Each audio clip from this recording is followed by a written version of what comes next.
Thank you for tuning in to Devos today.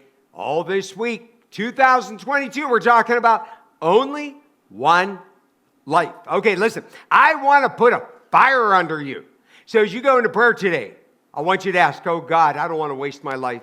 I only have one life, God, and I don't want to waste it. You only have so much time on the earth. You don't want to waste your life.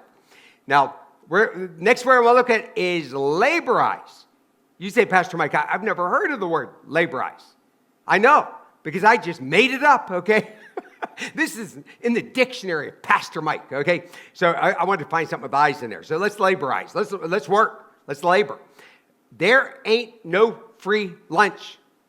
That's somewhere in the Bible. I'm not sure where, but if you look hard, it might be worded another way there. There ain't no free lunch in this world, is there? Now look with me in 1 Corinthians 9:24. I don't want to read all of this, but just follow along. Do you not know that in a race all runners run, but only one receives the prize? So run that you may obtain it. Okay, let's just stop here. It meant exactly what it said. So here we are. We're all believers, and we're in this race. Now there's some people that are just standing around watching people run when they ought to be running. There's other people, they're walking when they ought to be running. There's other people, because they don't do a whole lot, they get tired real quick. And in the first block, they quit. Now, God is into this kind of athletic competition. It's with Christians. He says, I want you to compete with each other. I know this doesn't sound right, but I'm sorry. You're going to have to tell me what this passage says. He says, when you get to heaven, you're going to be rewarded. Some will have big rewards. Some will have some small rewards. Some people, you got into heaven by the grace of the Lord Jesus Christ, as all of us do, but you're not getting any rewards. Why? Because you didn't make anything out of your life. You weren't living for him and serving him and loving and for him and witnessing for him. Okay, now let's go further on down here. He says, so I do not run aimlessly, as not boxing as one beating into the air. Ecclesiastes talks about chasing the wind.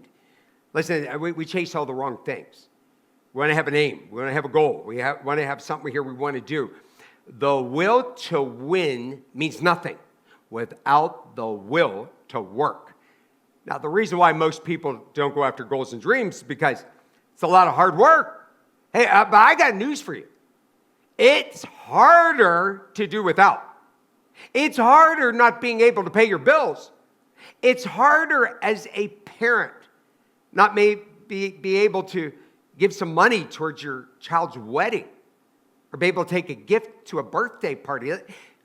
It's not about us, but it's about others. But this is going to take a lot of hard work. Look in 2 Chronicles 15, verse 7. He says, now you take courage. I like it. God says, you take courage. He didn't say he's going to give you courage. He says, do not let your hands be weak. Listen, I see too many weak Christians out there just falling apart. Okay, the Bible doesn't say God's going to zap you with courage. He says, get off your rear end, stop your bawling and crying. There's some time to cry. Okay, but not about just things going on in life and you can't handle it. He goes, no, you get courage. Stop acting like you're so weak, for your work shall be rewarded. Do you see that? Okay, so being courageous is not that you do have more courage. It's that you fight against your fear, and you get up and you do it anyhow. Now, look in Proverbs 21:25. The desire of the sluggard kills him. That's true. This is why a lot of people retire, and they retire to a rocking chair. They retire to sleeping in 12 hours a day, laying around, and it will kill you. That's what it's saying here. For his hands refuse to labor. Listen, you don't want to be that person. Don't assume a door is closed. Push on it. Now, some of you say, well, I just can't do this. Listen, I want you to play the what-if game. What if I tried this? What if every door you push is closed? By faith, God is going to open one of those doors. Okay, but you got to put something into it. We're today raising a society of army tramps and bums. Listen, that's the world. You're a Christian.